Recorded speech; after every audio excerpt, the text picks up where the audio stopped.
सभी मसीही भाई बहनों को यीशु के नाम में शालोम, प्रेज द लॉर्ड, जय मसीह की।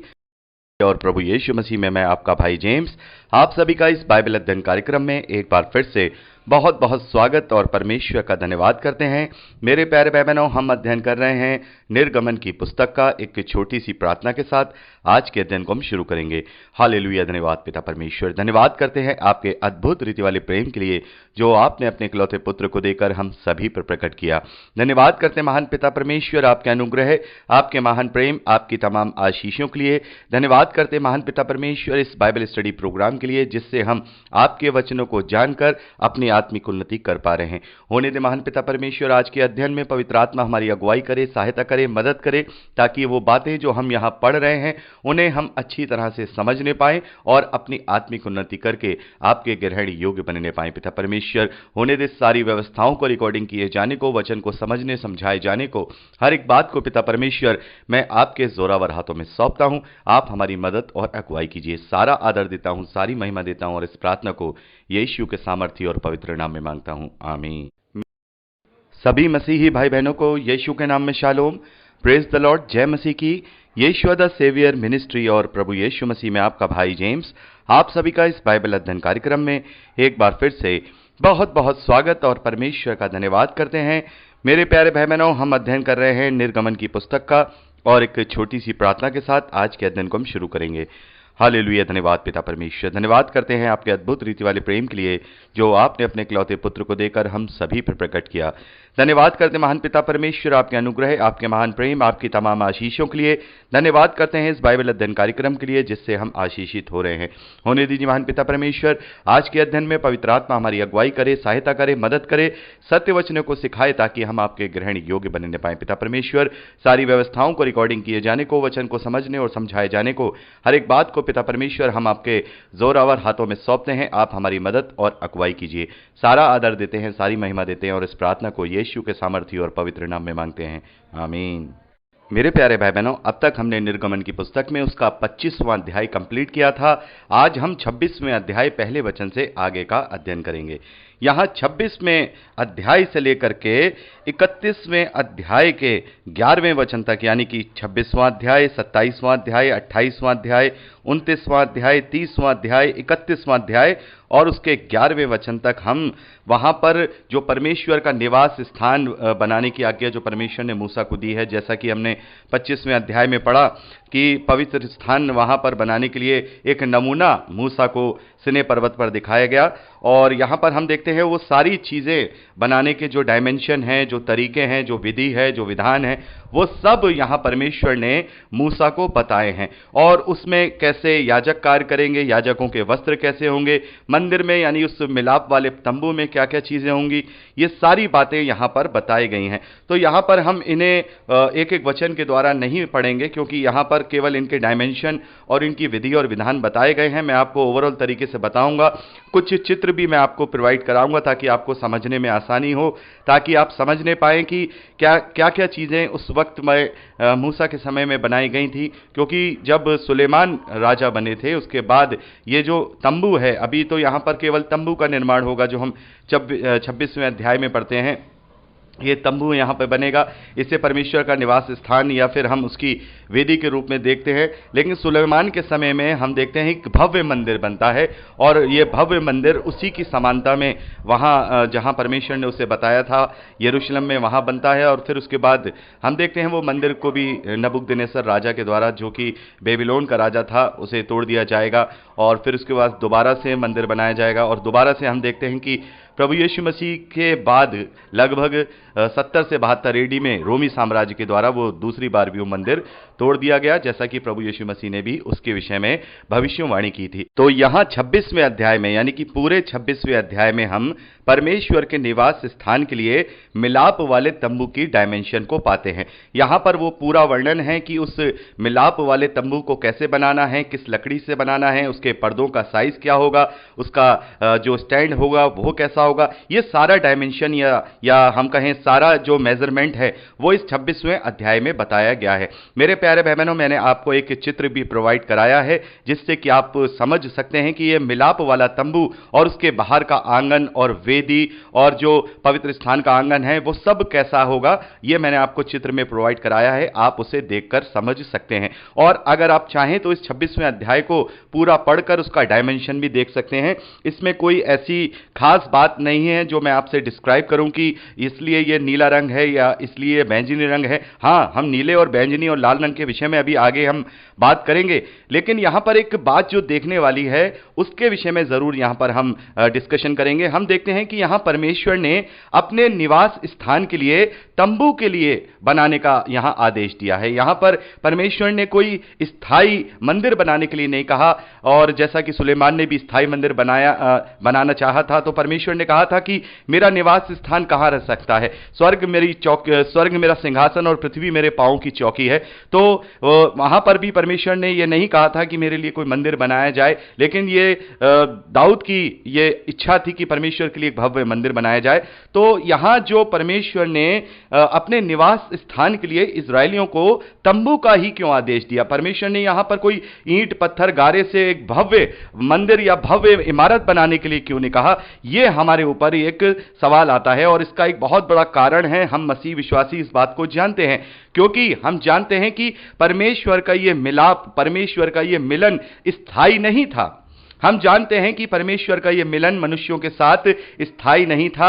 अब परमेश्वर की जो योजना थी अपने पुत्र के द्वारा, जैसा कि हमने मत्ती के सुसमाचार में पढ़ा कि जब प्रभु यीशु मसीह ने अपने प्राण छोड़े हैं, तो मंदिर का पर्दा, जो मंदिर इसी मिलाप वाले तंबू को लेकर के जो भव्य मंदिर दूसरी बार बनाया गया था, उसमें जैसा कि हम अभी डायमेंशन देखेंगे, वो जो पर्दा था, जो परम पवित्र स्थान और पवित्र स्थान के बीच में जो पर्दा था, वो ऊपर से नीचे दो फाड़ हो गया था। यानी कि अब किसी वेदी की या निवास स्थान की, अब किसी तंबू की, किसी हम मेज की या वेदी की जरूरत नहीं है, क्योंकि अब स्वयं पवित्र आत्मा इस धरती पर भेजा गया है। परमेश्वर का सामर्थ, परमेश्वर की उपस्थिति पवित्र आत्मा के रूप में इस धरती पर विश्वासियों को दी गई है, और उसी रीति से अब हम स्वयं परमेश्वर का निवास स्थान बन जाते हैं, या हम कहें परमेश्वर का आत्मा अब मसीह विश्वासियों में वास करता है। इसीलिए परमेश्वर ने वहां पर कोई मिलाप वाला तंबू, या हम कहें परमेश्वर ने वहां मिलाप वाला तंबू बनाने के लिए कहा, कोई भव्य मंदिर बनाने के लिए नहीं कहा। और हम देखते हैं कि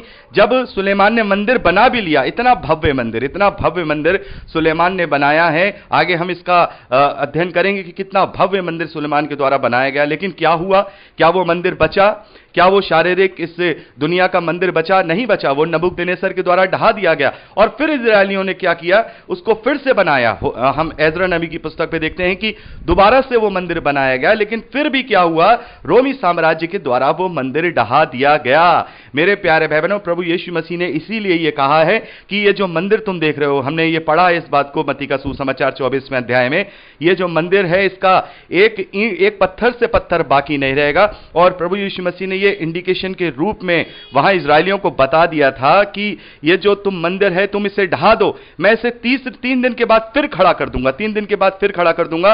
ये पूरा एक आत्मिक भेद जो हमें पता चलता है कि अब हम किसी मंदिर में, किसी पर्दों में, किसी तंबू में परमेश्वर को नहीं, वरन अपने अंदर परमेश्वर को पाते हैं। हम पवित्र आत्मा का मंदिर बन जाते हैं। इसीलिए प्रभु यीशु मसीह ने कहा कि इन पत्थरों को तुम जो देख रहे हो, क्या देख रहे हो इनको? ये इनमें से कोई भी ऐसा एक पत्थर नहीं है जो तोड़ा ना जाए, जो ढहाया ना जाए। तो मेरे प्यारे भाई बहनों, ये सारी बातें समझाने के लिए परमेश्वर ने यहां पर ये सारी बातें दी हैं। जैसा कि मैं आपको पहले भी बता चुका हूं कि जब तक किसी बच्चे को उसको एक्सपीरियंस ना कर दिया जाए, जब तक वो उस चीज को मानने के लिए तैयार नहीं होता है, तो परमेश्वर ने यहां सारी फिजिकल चीजें इजरायलियों को करने के लिए दी, ताकि जब समय आए, आत्मिक बातों को बताने का समय आए, तब वो आत्मिक भेदों को समझने पाए, असली उस निवास स्थान को समझने पाए जो परमेश्वर का वाकई में ही पवित्र आत्मा के रूप में जो मसीह विश्वासी हैं वो बनते हैं।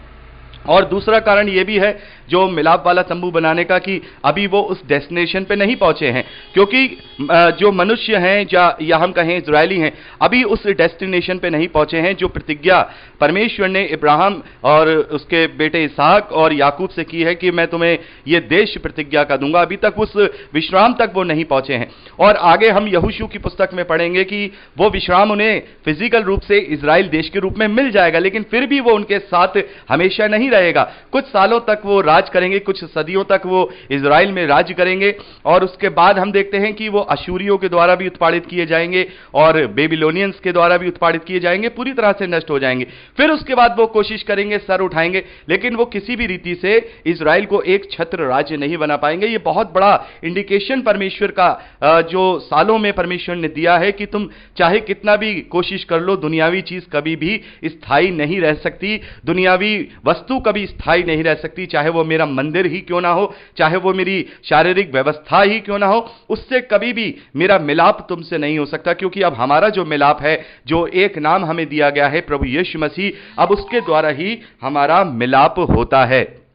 तो मेरे प्यारे भाई बहनों, यहां पर आप चाहें तो पर्सनली रूप से इसे पढ़ लीजिएगा, वरना यहां केवल डायमेंशन ही बताया है। और अगर आप इसका डीपली स्टडी करना चाहते हैं कि मंदिर का डायमेंशन क्या था और अपनी ज्ञान के लिए अपने ज्ञान को और बाइबल से बढ़ाना चाहते हैं, तो मेरा रिकमेंडेशन यही होगा कि आप इसको पढ़ जरूर लीजिएगा, 26वां अध्याय पढ़ लीजिएगा।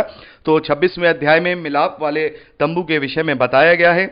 27वें अध्याय में हम देखते हैं कि होम बलि की जो वेदी है और जो निवास स्थान का जो आंगन है और जो दीपक की देखरेख है, जो उस पवित्र स्थान में जो दीपक रखा जाएगा, जिसका डायमेंशन हमने 25वें अध्याय में पढ़ा, पवित्र मेज और सोने की दीवट के विषय में और वाचा के संदूक के विषय में। ये उस मिलाप वाले तंबू में 2 पार्टीशन होंगे। अभी मैं आपको पूरा क्लियर करके बताऊंगा। तो यहां 27वें अध्याय पहले वचन से लेकर 8वें वचन तक हम होम बलि की वेदी बनाने की जो विधि है, जो उसके डायमेंशन है, वो यहां पर पाते हैं। मेरे प्यारे भाई बहनों, अभी हमने 25वें अध्याय में पढ़ा जो पवित्र मेज है, वो पवित्र मेज अलग है जिसमें भेंट की रोटियां रखी रहती हैं, वो पवित्र स्थान में रखा जाता है। लेकिन ये जो होम बलि की वेदी है, ये पवित्र स्थान के आंगन में रखी जाएगी। जैसा कि आप चित्र में भी देख रहे हैं, ये जो वेदी है, ये चौकोर वेदी है, लगभग ये 7.5 फुट की लंबाई चौड़ाई इसकी रहती है। इसका आप डायमेंशन में पढ़ सकते हैं। यहां 5 हाथ लंबी और 5 हाथ चौड़ी के डायमेंशन के विषय में लिखा है। एक हाथ की जो लंबाई है वो लगभग 18 इंची यानी कि 1.5 फीट की होती है। तो यहां पर हम देखते हैं कि ये होम बलि की वेदी है। इसमें होम बलि जो है चढ़ाई जाती है। होम बलि यानी कि जिसे जो जला करके जो वेदी बलि चढ़ाई जाती है, उसे होम बलि कहा जाता है, जिसे इंग्लिश में बर्न सैक्रिफाइस कहा जाता है। कि जो भी बलि चढ़ाई जाती थी, तो उसको इस पे रख करके उसे होम किया जाता था, यानी कि उसे बर्न किया जाता था। तो इसका भी आप डायमेंशन और इसके बनावट का तरीका मैंने आपको चित्र प्रोवाइड कराया है। ये इस तरीके से चौकोर आपको दिख रही होगी, इसमें जालियां लगी हैं ताकि कोई भी बलि जब इस पे जलाई जाए तो उसकी जो राख है वो नीचे चली जाए और फिर उसकी सफाई हो जाए। और उसको उठाने के लिए भी आप 2 बैम्बू देख रहे होंगे जो पीतल से मड़े हुए हैं। इसका पूरा डायमेंशन आप होम बलि में देख सकते हैं। और 9वें वचन से लेकर के हम इसको जब 19वें वचन तक पढ़ते हैं, तो यहां निवास स्थान का जो आंगन है, उसकी जो डायमेंशन है वो पूरी बताई गई है। आप इसको पर्सनली रूप से पढ़ लीजिएगा, सारी डायमेंशन को आप पढ़ लीजिएगा। यहां 20वें वचन से लेकर के लास्ट 27वें अध्याय के 21वें यानी 20वें और 21वें वचन में हम दीपक की जो देखरेख है, जो पवित्र स्थान में जो तंबू है, तंबू में जो दीपक रखा जाएगा, जो जिसकी 7 नालियां हैं, पिछले संदेश में मैंने आपको उसका चित्र प्रोवाइड कराया है, उसकी देखरेख कैसे होगी, उसमें कौन सा तेल डाला जाएगा, किस प्रकार से वो सारी चीजें होंगी, ये सारी बातें बताई गई हैं, ये सारे विधि विधान बताए गए हैं। मेरे प्यारे भाई बहनों, इनका पढ़ना हमारे लिए केवल मात्र इतना जरूरी है कि हमें यह पता रहे कि हाँ, उस समय में ये सारी चीजें हुआ करती थी। लेकिन अब हम जानते हैं कि हम स्वयं अब परमेश्वर का मंदिर हैं। अब हमें किसी वेदी की, अब हमें किसी होम बलि की वेदी की, मेज की, या किसी पवित्र स्थान की, या किसी तंबू की अब आवश्यकता नहीं है, क्योंकि परमेश्वर ने ये जो मिलाप वाला तंबू बनवाया है, ये टेम्परेरी बनवाया था। और लेकिन एक चीज इसके अंदर खास है कि परमेश्वर ने अपने स्वर्ग में की जितनी उसकी चीजें हैं उसके फोटोकॉपी और उसके नमूने के रूप में यहां बनवाया है, ताकि परमेश्वर यहां इजरायलियों को बता सके कि जो फिजिकल चीजें हैं ये फिजिकल हैं, लेकिन मैं तुम्हें इससे भी उत्तम आत्मिक जो चीजें हैं, जो आत्मिक वेदी है जो स्वर्ग में है, उसके विषय में मैं बताने जा रहा हूं। तो मेरे प्यारे भाई बहनों, यहां पर इस प्रकार से हमने 27वें 26वें और 27वें अध्याय का अध्ययन किया है। मैंने इसे पढ़ा नहीं है, आप इसको पर्सनली रूप से पढ़ लीजिएगा। और 28वें अध्याय में हम देखते हैं कि जो पवित्र स्थान में यानी कि मिलाप वाले तम्बू में जो याजक और जो महायाजक जाएंगे, उनके जो वस्त्र होंगे, उनके जो पहनने के जो वस्त्र होंगे, उसके विषय में बताया गया है। तो अगली रिकॉर्डिंग में हम उसी के विषय में अध्ययन करेंगे। प्रभु आपको आशीष दे।